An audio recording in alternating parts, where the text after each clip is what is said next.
بسم اللہ الرحمن الرحیم۔ کل 10 سنتیں ہو گئی تھیں وضو کی، آج 11ویں سنت پڑھنے جا رہے ہیں۔ التثلیث، تثلیث کا مطلب ہے 3 مرتبہ کرنا، یعنی تکرار الغسل المستوعب ثلاثا اما المسح فمرۃ واحدہ۔ جس اعضاء کو بھی دھونا ہے اس کو بالاستیعاب 3 مرتبہ دھونا، یہ سنت ہے۔ استیعاب کا مطلب کیا ہوتا ہے؟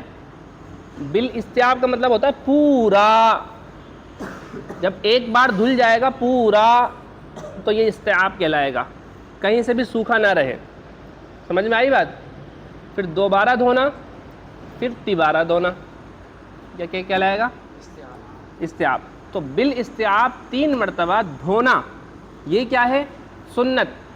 اما المسح فمرۃ واحدہ، جہاں تک بات ہے مسح کی تو مسح صرف ایک بار ہی کیا جائے گا، ٹھیک ہے؟ ہاں ہاں ٹھیک ہے۔ 12ویں سنت کیا ہے؟ الترتیب، ترتیب۔ فیغسل یدیہ الی الرسغین ثم المضمضہ ثم السواک ثم الاستنشاق ثم الوجه ثم الیدین الی المرفقین ثم یمسح الرأس مع اذنیہ ثم الرجلین الی الکعبین۔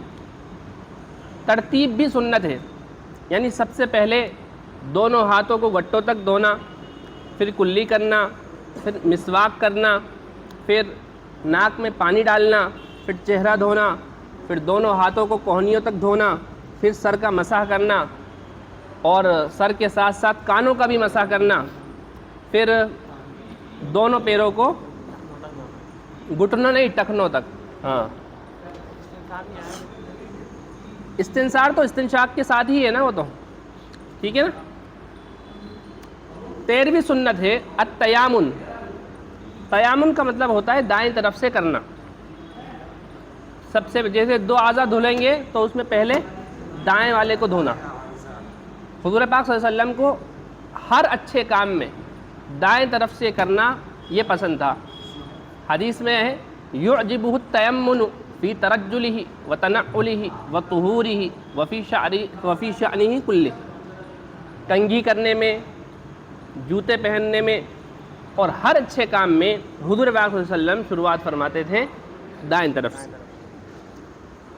فیغسل یدہ الیمنی ثم الیسری، پہلے دھوئے گا وضو کرنے والا سیدھے ہاتھ کو، اس کے بعد میں بائیں ہاتھ کو، الٹے ہاتھ کو۔ ورجلہ الیمنی ثم الیسری، پہلے دھوئے گا دائیں پیر کو، اس کے بعد بائیں پیر کو۔ اس کے بعد میں ہے 14ویں سنت الولا۔ ولا کا مطلب ہوتا ہے پے در پے کرنا، ای التتابع فی الافعال۔ جو بھی وضو کے کام ہیں ان میں پے در پے کرنا۔ فیغسل العضو الثانی قبل جفاف الاول، دوسرا عضو دھو لے پہلے کے سوکھنے سے پہلے، کہ اس میں ایسا نہ ہو کہ دوسرا عضو دھو رہے ہیں تو پہلا عضو سوکھ گیا۔ 15ویں سنت ہے دلک الاعضاء عند الغسل، دھوتے وقت اعضاء کا ملنا، یہ بھی کیا ہے؟ دلک یعنی ملنا۔ بامرار الید ونحوها علی العضو، ہاتھ وغیرہ کو عضو پر رگڑنا، یہ اس کی تشریح لکھی ہوئی ہے، دلک کو بولتے ہیں، ہے نا؟ ٹھیک ہے جی، آگے چلیے۔ مستحبات الوضوء،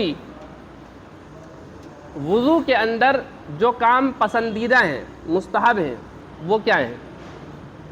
سب سے پہلی چیز یہ ہے قراءۃ الاذکار المأثورہ، جو منقول اذکار ہیں حضور صلی اللہ علیہ وسلم سے، ان اذکار کا پڑھنا۔ فیقول اثناء الوضوء، چنانچہ وضو کرنے والا وضو کے دوران یہ دعا پڑھے، اللہم اغفر لی ذنبی ووسع لی فی داری وبارک لی فی رزقی۔ اے اللہ میرا گناہ معاف فرما دے، میرے گھر میں وسعت دے دے ہیں مجھے بڑا گھر دے دے، وبارک لی فی رزقی، اور میرے رزق میں برکت عطا فرما۔ وَيَقُولُ بَعْدَ الْفَرَاغِ مِنَ الْوُضُوءِ، اور وہ اسی لیے بولتے ہیں باوضو رہنے والے شخص کے رزق میں برکت ہوتی ہے، بولتے ہیں نا ہمیشہ جو باوضو رہتا ہے۔ وَيَقُولُ بَعْدَ الْفَرَاغِ مِنَ الْوُضُوءِ، اور وضو سے فارغ ہونے کے بعد یہ دعا پڑھ لے، کیا؟ اشہد ان لا الہ الا اللہ وحدہ لا شریک لہ واشہد ان محمدا عبدہ ورسولہ اللہم اجعلنی من التوابین واجعلنی من المتطہرین۔ یہ دعا سب کو یاد ہے نہیں یاد ہے؟ اور اوپر والی یاد ہے؟ ہاں، اس پر عمل بھی کرنا چاہیے۔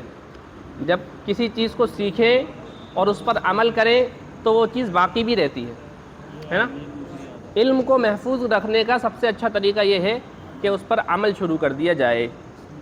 وَإِن شَاءَ زَادَ، اور اگر چاہے تو اس میں اور اضافہ کر لے، یہ پڑھ کر سبحانک اللہم وبحمدک اشہد ان لا الہ الا انت استغفرک واتوب الیک۔ ٹھیک ہے؟ ارے بات سمجھ میں آ گئی؟ یہ پہلا مستحب عمل کیا ہے؟ قراءۃ الاذکار الماثورہ، کہ منقولہ اور سنت سے جو بات ہم تک، اذکار ہم تک پہنچے ہیں ان کا پڑھنا۔ دوسرا مستحب کام کیا ہے؟ مسح الرقبۃ دون الحلقوم، لأن مسح الحلقوم بدعۃ، گردن کا مسح کرنا حلق کو چھوڑ کر، ٹھیک ہے؟ حلقوم یہ کہلاتا ہے حلق، گردن کا مسح کیا جائے نہ کہ حلقوم کا، اس لیے کہ حلقوم کا مسح یہ کیا ہے؟ بدعت۔ تیسری بات یہ ہے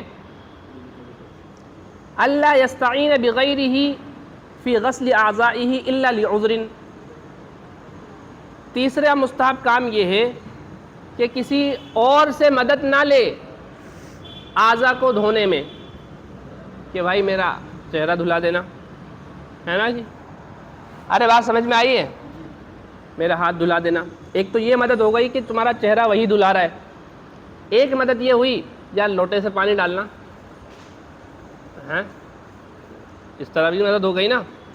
تو یہ دونوں طرح کی چیزیں شامل ہیں، ٹھیک ہے؟ الا لعذر، الا یہ کہ کوئی عذر ہے تب کر لو، کوئی بات نہیں، ویسے بھی مستحب ہے، گناہ تو تب بھی نہیں ہوگا، اگر کروا بھی لیتے ہیں آپ ایسے تب بھی نہیں ہوگا، ٹھیک ہے؟ بہتر یہ ہے کہ خود ہی کرو، ہے نا؟ آگے چلیں۔ ان یخشع فلا یتکلم بکلام الناس الا لحاجۃ تفوتہ بترکہ، خشوع کے ساتھ میں وضو کرے، کیا کرے؟ یعنی وضو کرتے ہوئے بھی اللہ کا ڈر ہو، یعنی یہ خیال ہو کہ اب اللہ کے سامنے کھڑے ہونے جا رہا ہوں، میں کتنا گناہگار ہوں، میں کیا کیا یعنی مجھ سے کیا کیا گناہ ہو جاتے ہیں، اللہ کا ڈر اپنے اوپر غالب کرے، ہے نا؟ اور لوگوں جو عام لوگ جو بات چیت کرتے ہیں وہ بات چیت نہ کرے، لا یتکلم بکلام الناس، ہے نا؟ لوگوں کا کلام، یعنی جس طرح لوگ بات چیت کرتے ہیں اس طرح وہ بات چیت میں نہ لگ جائے، الا یہ کہ کوئی ضرورت ہو، ایسی ضرورت ہو کہ اگر اس وقت چھوٹ گئی تو پھر بعد میں نہیں کر سکتے، ہے نا؟ تفوتہ بترکہ، اگر وہ ضرورت کو اسی دوران نہ کیا، بولا نہیں تو وہ چھوٹ جائے گی، اس وقت میں بول سکتے ہیں۔ ارے بات سمجھ میں آئی؟ چلیے، پانچواں عمل کیا ہے مستحب؟ مسح ظاہر الاذنین بباطن الابہامین وباطنہما بباطن السبابتین، دونوں کانوں کے ظاہر کا مسح کرنا سبابہ سے، ابہام سے، ابہام کس کو بولتے ہیں؟ انگوٹھے کو، یہ ظاہر کہلاتا ہے۔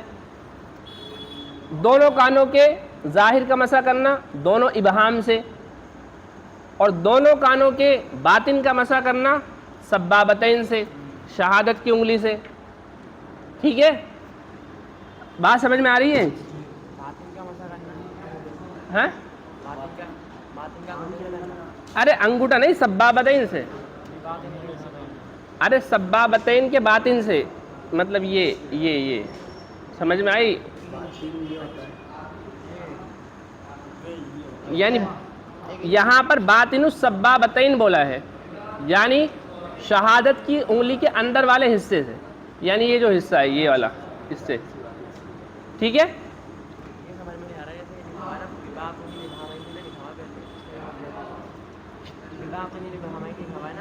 وَبَاطِنِهِمَا کا مطلب ہے وَبَاطِنِ الْأُذْنَيْن،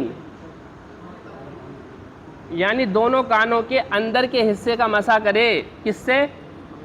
سبابتین کے باطن سے، شہادت کی انگلی سے، انگوٹھے سے نہیں۔ ارے بات سمجھ میں نہیں آئی؟ دیکھیے انگوٹھے کا ظاہر حصہ یہ ہو گیا، یہ ظاہر، اس کا باطن یہ ہو گیا، سبابہ کا ظاہر یہ ہے اور سبابہ کا باطن یہ ہے۔ آئی بات سمجھ میں آپ؟ ٹھیک ہے۔ چھٹی بات یہ ہے ان یحرک خاتمہ الواسع، ڈھیلی انگوٹھی کو بھی ہلانا، ٹھیک ہے؟ ہاں یہ کیا ہے؟ مستحب، اور ٹائٹ کو ہلانا لازم۔ وَأَمَّا الضَّيِّقُ فَتَحْرِيكُهُ لازم، جہاں تک بات ہے تنگ انگوٹھی کی تو اس کو ہلانا تو لازم ہے۔ مکروہات الوضوء، وضو کے وہ کام جو ناپسندیدہ ہیں، مکروہات ہیں، کیا کیا ہیں؟ تکرہ الامور الآتیۃ فی الوضوء، مندرجہ ذیل امور وضو کے اندر کیا ہے؟ مکروہ ہے۔ فینبغی ان یتجنبها المتوضی، تو وضو کرنے والے کو چاہیے کہ ان سے اجتناب کرے، بچے۔ سب سے پہلا کیا ہے؟ الاسراف فی الماء، پانی کو فضول بہانا، فضول خرچ کرنا۔ وہو ان یستعملہ زیادۃ عن مقدار الکافی، اور فضول کا مطلب یہ ہے کہ جتنی ضرورت ہے اس سے زیادہ استعمال کرنا۔